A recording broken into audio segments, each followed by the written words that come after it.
Let's make it a good day. Coming up today, Sharon Osbourne is out at the talk. What this could mean for her and the show. It's all in the hot dish. Then, I cannot wait to tell you my thoughts on the new Mighty Ducks show on Disney+. And I would make a hockey reference here, but I can't. And one Minnesotan's love of laundry leads to a load of opportunities, including a new show on Discovery+. We're talking to the laundry guy. Here we go. Let's make it a good day. We do it our own way. Let's make it a good day. Oh, no matter what they say. Oh, yeah. Hello, Egan. Hello, Oak Grove. Hello, Princeton. Hello, Cambridge, and hello to you. Welcome to the Jason Show. I'm Jace, here on Fox 9 Plus. Please welcome my sidekick sister from another mister and America's favorite former opera singer, Kendall Mark, everyone. Hello. Thank you. Jeff did not press the button there anyway. I've been gone for 2 days. And I know, like, and you get no applause. How rude. I'm very sorry. I gotta work myself back I up. applauded for your Thank return. you. So work myself in.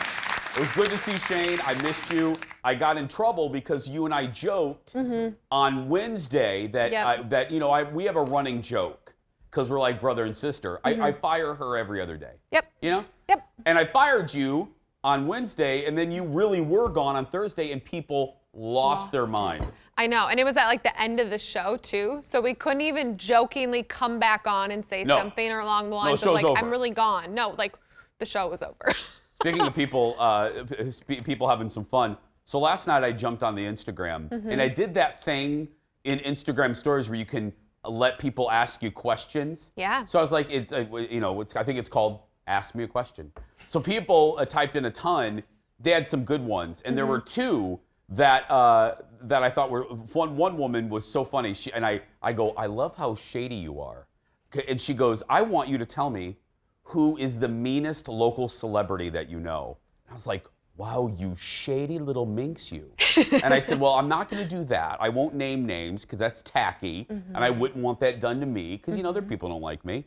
But I said, I will say this.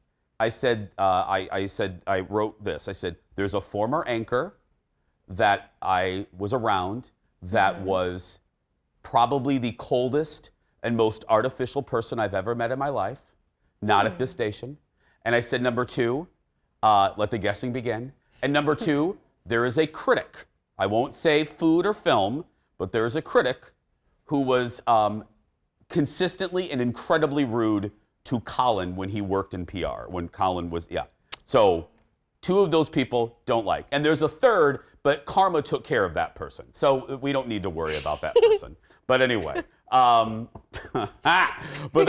then the other one was what celebrity, either on this show or the radio show that we've had on, would we never ask back?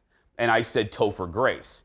So people wanted to know more about that story. So the quick version of it is Topher Grace was in town physically promoting, I forget, it doesn't matter what the movie is, but he came on the radio show and he purposely said the S word like 3 times. Not accidentally, but on purpose. And I'm looking at him like, what are you doing? Because what happens is, if a bad word goes over the air, we can get fined, I can get fined, I can get in trouble. And it was just awful. And he was doing it on purpose. Why? And then I found out, I don't know. And then I found out the PR person that was assigned to him that day, lovely friend of mine, he treated her like crap on toast. So, seriously? Done. Like, never again. Never really? again. Yeah. I wouldn't. You know, I'd give you the dish. That's the tea right there. He doesn't strike me as someone who would be that way. Yeah. And then you think about it and you're like, but maybe. Yeah. Never again. Never Wow. again. So yeah, that's really the only one. I mean, we had Norm Macdonald on The Buzz. He caused a ruckus. Keith loved it. Oh, I should say too, the public people that I mentioned, let me tell you who it is not. Because people always think I have a problem with these people. Yeah. Keith Marler, it's not Keith, that's my buddy. Sven, and Jason DeRusha. It's not those three. Jason is a friend, and I find him delightful. So it's not those three. I want to clear that up. Just to be very clear. Crystal Carrington clear. Let's get started, everybody. It's time for the hot dish. Here we go. I'm going to find out during the commercial break. It's Jeff. Don't you? We know. It's Jeff. It's the end of an era at the talk over there on CBS. Longtime co-host Sharon Osbourne is out. CBS announced the news on Friday, saying Sharon's behavior towards her co-host a few weeks ago did not align with the company's values for a respectful workplace. CBS also said, following the investigation, they did not find any evidence that CBS executives orchestrated the discussion that day.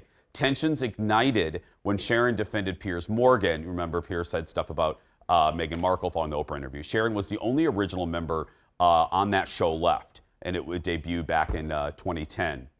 We have, audience, we have talked about Sharon Osbourne until we're, until the cows come home. You guys know how I feel. You know how I feel about cancel culture. I think there's nuances to a lot of these stories. But this is what I will say about this aspect of it. Even though the investigation found that no executives allegedly gave questions to Sharon's co-host that day, I think two things can coexist at the same time. I think Sharon, if she has said some of the things that Holly Robinson has accused her of, that Leah Remini has accused her of, if she has said those things, and that's an if, that is horrible.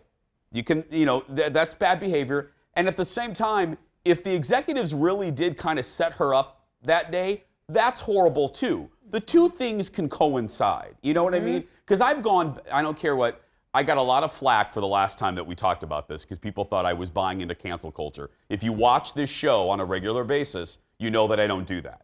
I think you have to take each situation for what it is. I think both of those circumstances can happen at the same time, and I think it's best for Sharon. And if I was CBS, I would just take this as an opportunity to cancel that show. I really would. The whole thing? I would cancel the whole thing and put Captain Kangaroo on or something. I would just put the Great Space Coaster on or something. I'm not kidding. The show has been dipping in ratings. There's been a lot of turnover. It's not getting the buzz it used to. You know what? Develop something new in that time slot. I'm guessing based off of what you're saying too and what they sort of released, that and am I reading this correctly, that she also wanted to leave and that they wanted her to leave at the same time? It was a very vague statement. They always are. You know an HR person or a PR person or something with an R at the end. They both wrote this statement. Right. I think it was an agreement because I think Sharon has some dish on CBS. You know what I mean? So, yeah, I think they finished the season. And then end it? Yeah. Probably a good idea. Yeah. We'll take that suggestion. Yeah. Next on the dish, SNL returned live on Saturday with Maya Rudolph as the host. She did an impression of Beyonce again, eating some pepper sauce on Hot Ones. Look at this. It is truly an honor. I know. I cannot believe you're on Hot Ones. Now I feel you. I still can't tell if this is beneath me. But my sister Solange loves this show, so I said I'd do it. So you said in a 2006 Vanity Fair article that as a child, being on stage set you free. Can you talk more about that? Well, I was a shy kid. This is good. But it's good, by the way, but it's spicy. But then I got, whoa! Okay, this wing came correct. It's very hot.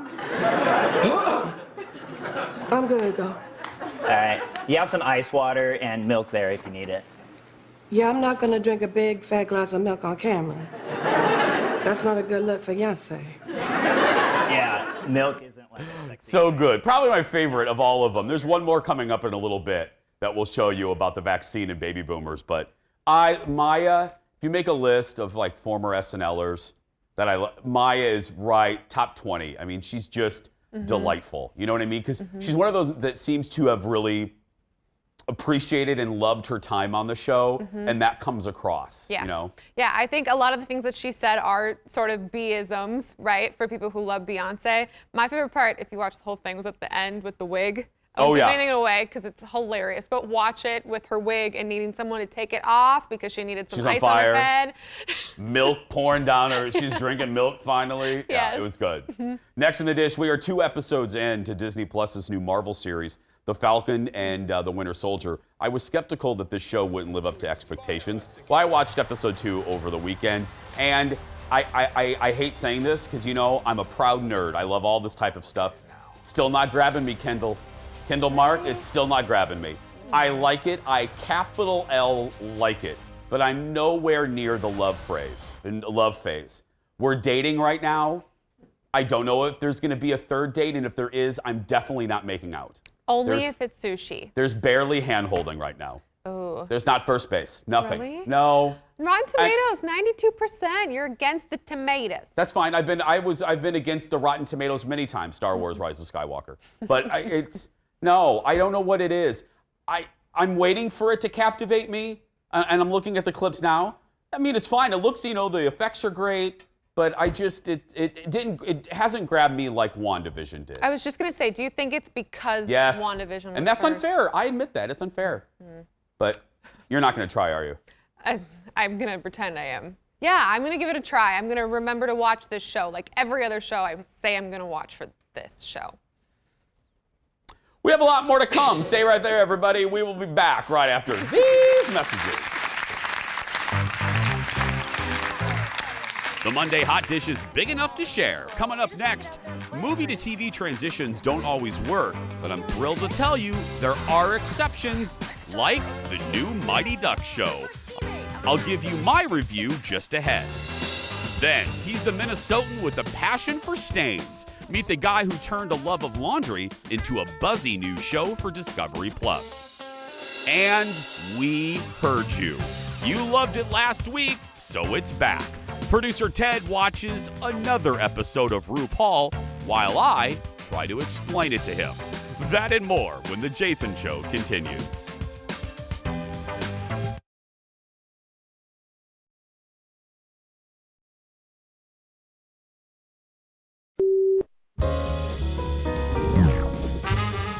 Rumors got the vax. No rumors, just facts, yeah. Give it up if you're 70 plus. Everyone else getting jealous of us, jealous of us. Baby boomer, baby boomer. Ow! COVID can't touch me now. Low mask and the sore nose poking out. When it's time to pay, I whip the coupons out. Even though I got the stimmy in the bank account. Y'all can't see, let me give you a clear sense. We out here spending your inheritance. You in the parking lot eating by the trash rat. We in the booth reading menus with the flashlight.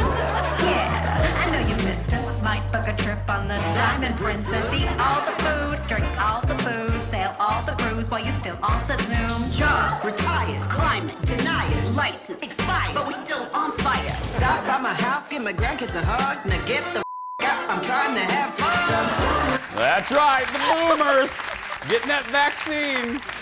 This was my other favorite. I love this one. SNL from this weekend. Again, Maya in there. Oh, this was the whole song is hysterical. It's real good. That's Go check funny. it out. Yeah. You know, on Mondays we get a special serving of hot dish all the way from Hollywood. Dear friends, give it up for our friend Brad from TMZ. Good morning, Brad. Hey, good morning, Jason. How are you? I'm doing well. So J-Lo giving us some mixed signals. What's going on with the Jennifer Lopez? Well, as we talked about, what was it, last week, Jason, Yeah. there was a bit of a roller coaster for J-Lo and A-Rod where they were split, then they were back together, and then it seemed everything was okay. But now she kind of has fans wondering again because over the weekend she posted a video of herself in a pool, having fun there, maybe drinking a mimosa, and she's playing one of Drake's songs called Pop Star. And the lyrics during that part are just about being single, being rich, and being famous. So maybe she just caught it during a unique part of the song. Maybe there's an intended message there. Who really knows? But I can tell you that at least over the weekend, the couple posted a promotional photo together. They were promoting a vitamin company. So maybe they're just doing business together and not together. Maybe everything's okay, but they definitely leave us with a lot of questions. I tend to believe that nothing posted on social media is accidental. Whether you're using a song, you're posting a song, a quote, It's always Especially meant at for J-Lo. someone, right, Brad? It's always meant for someone. Especially at J-Lo level, when you know people are scrutinizing everything, they're taking a look at everything, they want to know if you're single. So I'm with you on this one, Jason. Yeah. Next up, Vanessa Bryant is asking a judge to give her mom the boot. What is this story's awful. Yeah, I mean, there's a big legal battle between Vanessa and her mom, because what her mom is claiming is that Kobe had promised to take care of her for the rest of her life financially. Vanessa's saying, look, that's not the case, and Vanessa has actually pulled up old lawsuits and actually her mom's divorce, where her mom said, look, I don't get money from Kobe and Vanessa. That's just something that they give me out of a gift sometimes. They don't owe me anything. And now in this lawsuit, she's kind of saying the opposite. So Vanessa's saying, look at the past, look at my mom's history. We don't have to pay her a dime. And she wants this lawsuit thrown out. But it's just, like you said, it's awful. It's another struggle for the Bryant family, that's for sure. I was going to say, just on a human level, can you imagine you're Vanessa and you're battling your mother after losing your husband and your daughter? I mean, the one thing you shouldn't have to worry about is battling your own mother, you know? It's a time when you'd think that she'd have her family next to her and comforting her, and probably the last thing she thought would be she'd be battling her mother over money right now.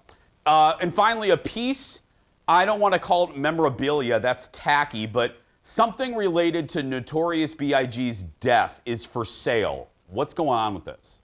Right, so that was 1997 when Biggie was shot outside of the Peterson Automobile Museum here in LA.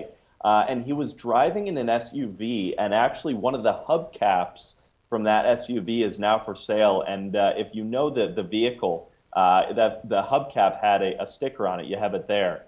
This is the front passenger's side, and this is the vehicle he was shot and killed in. It's up for auction. Starting bid is $150,000. So if you've got the cash, I think I agree with you, Jason. I think that this needs a nicer term than memorabilia if it's going for $150,000. Yeah.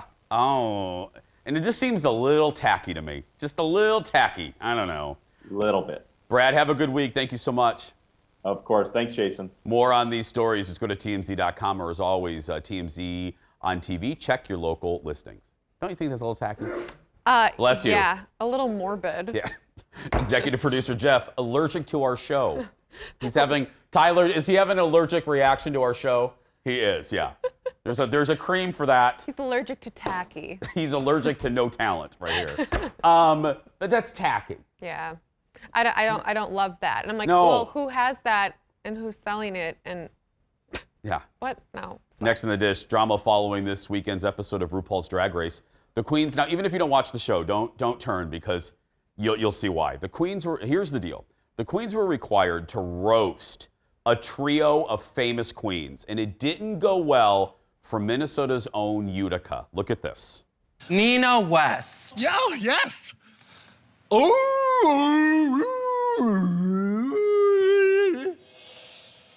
Oh, I'm sorry. I thought you could speak whale.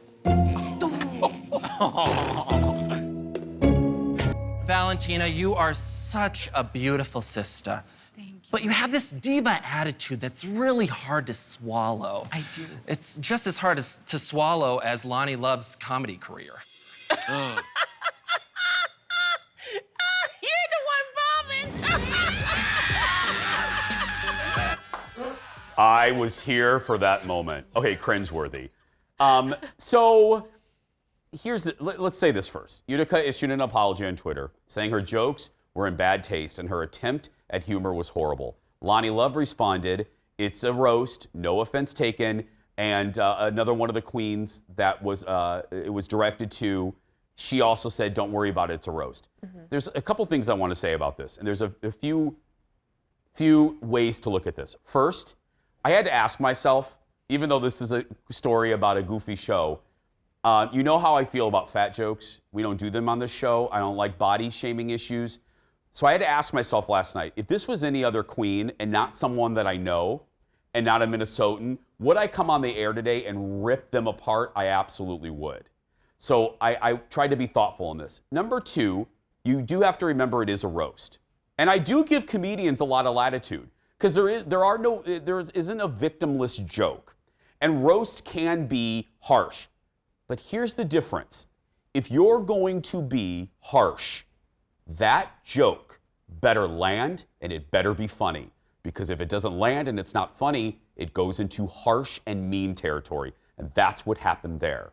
The third thing I want to say is I'm all about apologies. I do. I see what I said earlier about cancel culture. I think we have to give a space for people to make a mistake. I say it all the time. I'm going to say something ad-lib that's going to offend people. I'm eventually going to apologize. Having said that, though, this is why I go like this with Utica's apology. What you don't see there is Utica tried those jokes out in front of Michelle Visage and Lonnie Love. Both of them told Utica, and I'm paraphrasing, that it was too mean and to cut the jokes. Utica then went back to work and had an inordinate amount of time to think about it and still did the jokes. So you thought about it. It wasn't an ad-libbed comment. I can forgive those. You know what I mean? When you're off the cuff, I call it without a net. But you thought about it, and you were told it was tacky and mean, and you still did it. That's how I'm looking at this. Accept her apology. If the people that the jokes were targeted toward aren't offended, who am I? I'm just saying that's a little disappointing. Going in to do any kind of a roast would just make me crawl into a pit of misery. Yeah. I would never. Oh my gosh, I couldn't do it. I'd quit the show. Yeah. It's not in my. Yeah, I don't mind it. And like I said, I don't get offended easily with stuff like that. But we were talking about it. I went like this, Utica. And we're actually, Ted watched this episode, and we're going to talk about that a little bit later. Next, though, Lauren Graham stars in the new Mighty Ducks reboot on Disney+, and the early reviews are in. And so far, the critics seem to like it. Variety and CNN gave it their stamp of approval, and The Hollywood Reporter called it just okay. The storyline kind of flips the script on the original. The Ducks are no longer the ragtag underdogs. Instead, they are the fancy dynasty everyone wants to root against. The story is set in Minnesota, but it's actually shot in Vancouver. Yeah, there's a horrible special effects shot where the skyline is put up. Anyway, I don't want to talk about that. I want to talk about this. I watched it over the weekend, and it is delightful. I love it. And I'm coming at it. I didn't grow up with the Mighty Ducks. I'm a little too old. I didn't watch the original movie. I loved this. The writing is great. The kids you immediately fall in love with.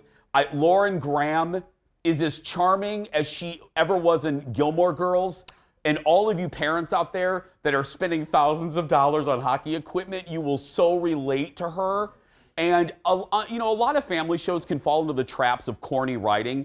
So far, this writing is pretty snappy and the kids are great. Yes, they fit into tropes. There's the nerd, there's the unathletic kid. But the actors bring a believability and an originalness to the words that you're like, it gets out of the cliche. I love it. It is.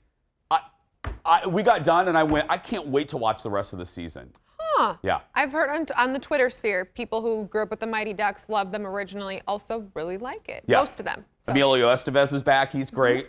It's just good writing. Good writing. Go watch it on Disney+. I promise you won't regret it. We have so much more ahead, so please go get another cup of coffee, and we will be back right after this.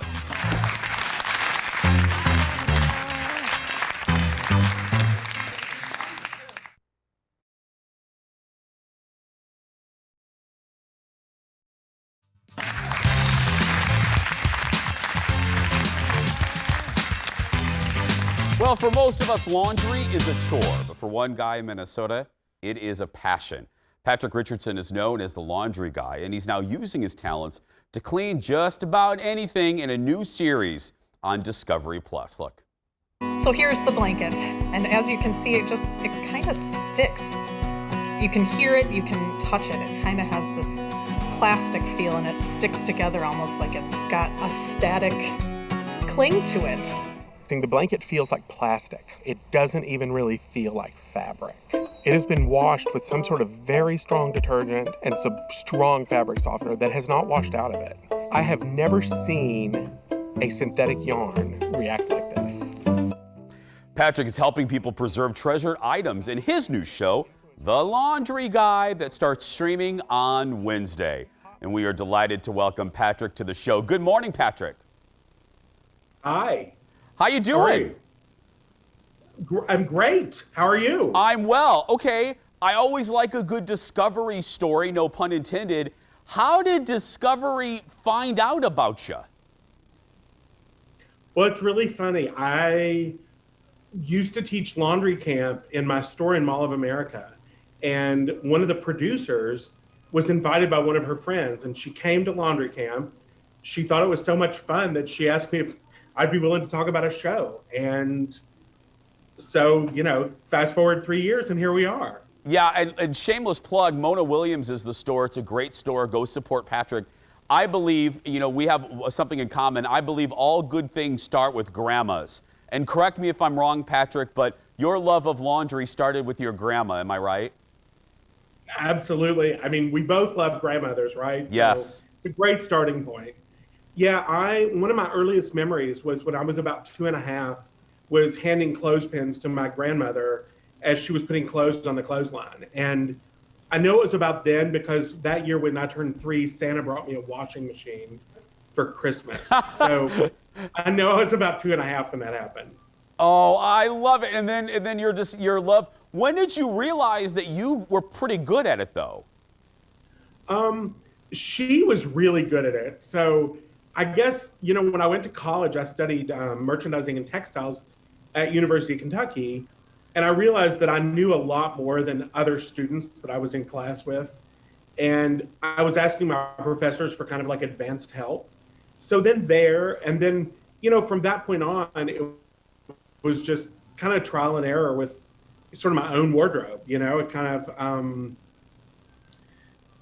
I got to that point where I was pretty confident to tell other people how to wash just about anything. And, hence that's how I started selling laundry products and then started doing laundry camp. Grandmas always have the best tips. Like, mine, my one grandma helped teach me how to make biscuits. My grandma Mazak taught me how to cook other things. What was your favorite tip from your grandma as far as laundry? Did she have one of those great grandma secret concoctions or tricks?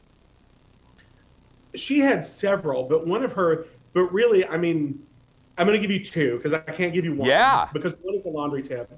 The one laundry tip that she said was, you can get it out. Like, she believed she could always get a stain out, and sometimes you just had to kind of try and do it.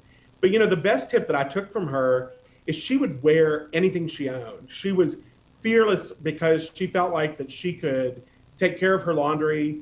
And so, she was never like the person to save that special thing because, she knew that she could take care of it.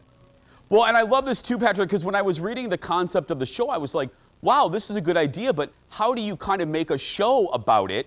And you have, and I was like, and it seems so obvious and such a great idea. Not only are you giving tips, but you're hearing the stories behind the items, right? Right, and to be honest, that's the best part of the show. I mean, I'd like to say I'm fun to watch, but truthfully, it's all those people with those, incredible stories and those beautiful objects. I mean, that is the part of the show that's really fun, is hearing, why somebody, saved something. I mean, there's an episode where there's a wedding dress that was in a closet during a fire. And, I was amazed that she even kept it. But I was glad she did because, we were able to kind of bring it back. The producers gave me, I love this quote from you, Patrick. We wear our life stories. I really, really like that. I think whether it is an outfit or we were looking at that clip there, whether it's a quilt, that is your life. That's the life you've led. Right. It's part of your history. And, it's so sad that somebody would lose a piece of their history just because, of a stain or something. Are you afraid because these items are so valuable? And I know you're an expert, but while you're doing it, are you ever like, oh my goodness, I hope I don't ruin this? Do you ever have any anxiety? Oh my gosh, every single time. Because the thing is, I've sat down and talked to this person, and this was the dress that her mother made to wear to her own wedding, or my grandmother made this dress for me, or the clip you showed was a blanket made by her grandmother. People are entrusting me with like something incredibly precious to them. Yeah, every single time I'm a nervous wreck.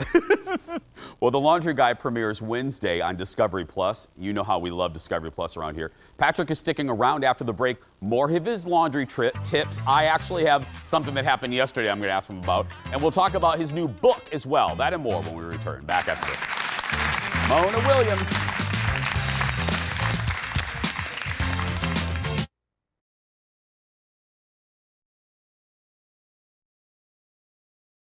The first thing that I want to focus on is all of these little dots, the pilling on the front of the jacket. What causes that, by the way? We have this idea that it happens to less expensive fabrics or less durable fabrics, and it's actually the opposite is true. Fabrics like wool, they're so strong that they don't break. When they twist the wool into yarn, all those little hairs stick out. As you wore this jacket, wherever you would rub it, you rub those little fibers into a knot, and the fabric is so durable they can't fall off, and that's what creates pilling. The ever-present problem of pilling. It's another clip from The Laundry Guy premiering Wednesday on Discovery Plus. Patrick is sticking around, the laundry guy himself, Patrick Richardson. Okay, you have a new book out too called Laundry Love. Great title. You say that you can wash anything in a washing machine. Don't be afraid. Is that right? Absolutely. Everything will go in the washing machine. No, there's nothing off limits. No, the only thing I can think of that's off limits is something so big that you have to take it to like a commercial washing machine, like a wedding dress or something. But otherwise. What are and I know this is dependent on the situation, but what are some of the toughest stains to get out?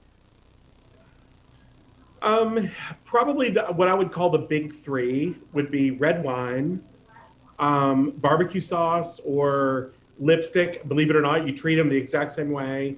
And then, of course, the one that everybody asks me about is perspiration. Yeah. Okay, you said you get rid of all three the same way. Would you mind telling us what is the way to get rid of the big three? Okay, to get rid of the big three, well, it's a couple of different things. For red wine, you use oxygen bleach, and oxygen bleach is completely color safe. So you could use it on, any color, and it'll lift red wine. For barbecue sauce and lipstick, you spray it with vinegar and water, kind of wipe it off, and then you can scrub it with soap and a brush, and it'll come right out. For perspiration, you mix oily soap and oxygen bleach and set it on, let it sit for a half an hour, and then run hot water through it, and it's gone. Okay, Super Pat, easy. I have a challenge for you. So yesterday, I had some chicken wings. I know that shocks people, but I got a little grease on my jeans. How do you get? And I immediately put club soda, and I didn't rub. I dabbed because I was told that's what you do. You don't rub, but it's still kind of there. How do you get grease out? The easiest thing is spray them with vinegar and water. A mixture of 50 white vinegar, 50 water, and then just rub it with a brush or something. It'll come right out. Super easy. Okay. The vinegar is so acidic that it will actually break down the oil, the grease in the wings. Okay, life-changing right there. That is life-changing. What's the biggest, Patrick, and another general question, but what are some of the biggest mistakes that you see people making with laundry in general? Oh, the two big right off the bat is people use cold water. They should use warm.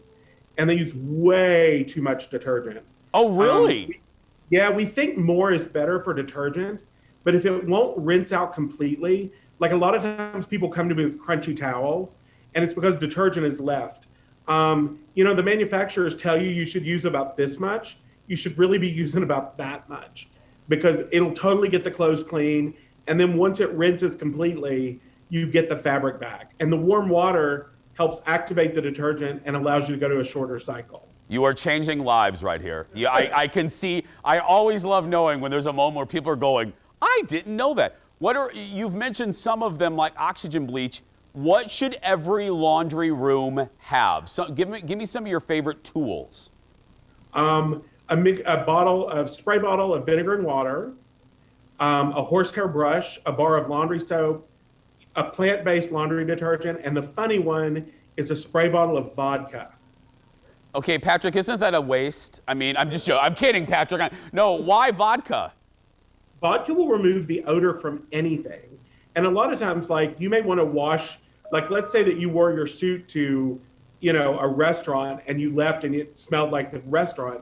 There's no reason to launder it. You can spray it with vodka and it'll bring it right back. It'll remove that odor. It also works like around a campfire or if you're standing next to a smoker, and then you don't have to wash it at all. Is it color safe, Patrick? Vodka's totally color safe. You could really dry clean in it if you wanted to. But the trick is use cheap vodka. Save the really good vodka for the grapefruit juice. See, thank you. Thank you. You get an applause for that, Patrick. Don't you guys be using Kettle One for that crap. Anyway, hey, we'll end how we began. You mentioned the laundry camps at the beginning. Are they coming back? They're coming back as soon as I possibly can. I'm trying to figure out how to do them on Zoom. Patrick's a little busy, everyone. A little busy. Book, show, everything. Well, I so appreciate you being here. Will you please come back and see us sometime? Absolutely. Thank you so much for having me on. Great. Thank you. Continued success. Once again, look for his new show, The Laundry Guy, which starts streaming. And there's the book right there, Laundry Love, Finding Joy in a Common Chore. And laundry, and the show, The Laundry Guy, is available Wednesday on Discovery Plus. I will be watching that, believe me. Coming up in just a little bit, Ted watches Drag Race again. And Ted, once again, has questions. We'll be right back. That's changing.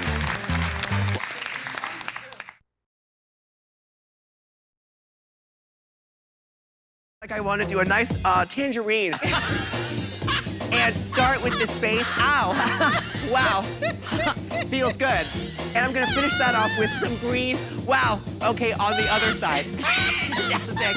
We've got 2 lipsticks here. Just add it right in there. And remember, you can always overdraw your lips for a sexy pouty look. I'm going to do it now. Yeah. There we go. Testing out the powder, making sure it's a real good consistent.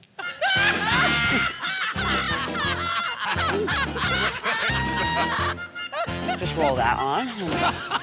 To finish off this look, we're gonna grab eyelash glue to really bring everything together. There's nothing better than RuPaul losing it. I love when Ru laughs. No apology needed for that. That's a clip from Friday night's latest episode of RuPaul's Drag Race, which, by the way, the thing there was different arms of a different person doing the makeup of another person. We are down to 6 queens, and after teaming up for a little makeup tutorial, they were on to roast their own. And backed by popular demand, it's time for 77% of gay people love Ted. Oh. And joining us, that's right, you're going up. Producer Ted joins us from the workroom. Good morning, Ted. Good morning. Okay, you're back for more. America loved this segment last week. So let's go to the roast. Everyone knows, we talked about this earlier, what a roast is. Who were your favorites, or maybe you just had one? Who do you think sold it really well? Well, I loved Candy. I think that's her name, right? Candy Muse? Candy Muse, yeah. Yes. So this was the best part, the good roast. Candy Muse, she was able to decide who went first in, the order. Decided to go first, which is not the easy part. But she was funny. She was good. And, I thought, well, this is going to be like, I would think that they're all funny. Like, they are all performers. No. I thought, they should all be funny. But then, you go into the bad part. And, you had Utica, but then this one, Simone. Simone. She should be funny. Yes. Her delivery is so good, but she just had nothing. No, nothing. Can I tell you what's funny is, Ted, number one, it's a delight for me to even hear you say the name of the queens. It is a simple joy to hear you say Candy Muse. And what's funny is the Candy who you like, we hate. Like, right. I don't want to use the word hate. My least favorite. My least favorite queen. Because she hasn't won anything all season, right? No. Yeah, so everyone. So, yeah. And Simone, you're right. Would you put her worse, even, with Utica, obviously, but was she in your bad category? Yeah, and just not funny. Yeah. But here's the thing. If you don't know how to do a roast funny, Utica should have done this. Yes. Just don't be funny. Just don't do anything. Just go up there and read the phone book. Yeah. And it's not your day. Okay, I hear you have some questions here. Let's get to this. You have, who were the celeb queens? What do you mean by that, Ted? So they're roasting these 3 queens, these celeb queens. Who are they? I've never heard of them. Well, they're all winners of Miss Congeniality. So they have that every season, and all 3 of them are from past seasons, and they're all the nicest, or they won the award for the nicest. Now, there's a little shade that goes with that, but 2 of the 3 are actually, Heidi in Closet's great. That's her right there. She was actually fantastic. So that's what the theme was. They were roasting the nice girls. And then Valentina was in Rent Live, but I guess that was bad. Yeah, Valentina is the other, right there to the left of your screen. Yeah, she was the one where she won Miss Congeniality, but the truth is, she was a little shady. I mean, during her season, yeah. And who is Michelle Visage? Like, is she also a queen, or? Ted. Okay, I love you, but I don't want the gays coming after you. You literally, she is like the mothership. You just insulted the mothership. I love her. Yeah, she's better. Yeah. So we're gonna scratch that from the record, Leo. Michelle Visage is RuPaul's longtime best friend. She was in a music group in the 80s, and she's been a judge for years, and now she is an icon. I mean, she is, yes. So, Michelle Visage, Ted. Okay. Yeah. Go to her Wikipedia. I will do that. Bone up on the Michelle Visage. Michelle Visage. Now I can't say it. Yep. You got me so nervous because I don't want gay Twitter coming after you. They're coming. And then, but you knew who Lonnie Love was, right? Love Lonnie. Yeah. Love Lonnie. Okay. I love that there are people in that judging panel that I know. Ross, Lonnie, Yeah. and then Ross, a friend of our show, right, Yes. Ted? We're a friend of our show. Okay, what did you think of the lip sync, Ted? I mean, I knew how this was going to end. Yeah. This was pretty obvious to me. You had Simone. Utica versus Simone, and Utica could have done anything, and it wasn't going to be good enough. Are you catching it now more this second episode? Are you getting the lingo? Are you getting the format of the show? A little bit, yeah. I mean, I just compare it to like it's Celebrity Apprentice to me. It's just they get a challenge, we judge the challenge, and then we decide who is the worst and who is the best. Yeah, except for Meatloaf never had to lip sync, but that's fine. Yeah, yeah. Thank you, Ted. Ted Johnson, everybody. Who is Michelle Visage? Okay. We're going to take a break. We'll be right back. Stay with us, everybody.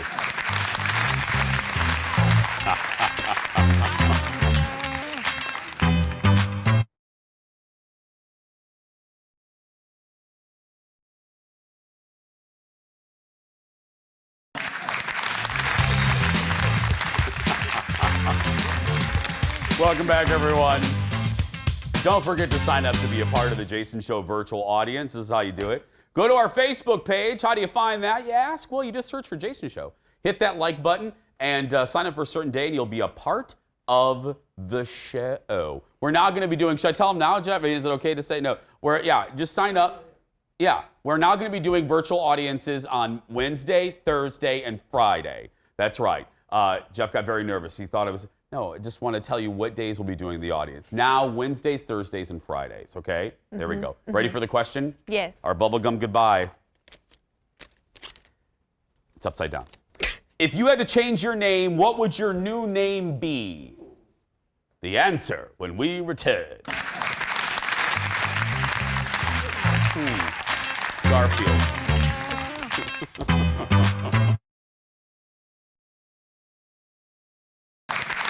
Welcome back, everybody. The bubblegum goodbye. If you could change your name, what would that name be, Kendall? I decided long ago my stage name would be Vivian Hawthorne. Or, sorry, I said it wrong. Lee Hawthorne. I screwed up my own statement. It's because Vivian Lee was on the poster in the Applebee's, and I thought she was so beautiful and glamorous. And Hawthorne was the street that I grew up on. So my name was going to be Lee Hawthorne if I was ever a famous movie star.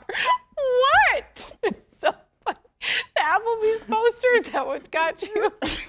Your exposure to Janet Leigh was Vivian Leigh. Vivian Leigh was because you were in an Applebee's? That was your exposure to one of the most iconic actresses of the 20th century? I watched the movies, but the poster picture was so pretty. Look, Mom, who is that at the Applebee's? With my chicken nuggets, or whatever you called them at Applebee's. I don't even have an answer. Tomorrow on the show, Aaron Campbell is back. What? You don't have an Gail. answer? No, I can't compete with you getting inspiration from Applebee's. Aaron Campbell is back as well. That's tomorrow. Go out there and be yourself because nobody can tell you you're doing it wrong. Have a good day, everybody.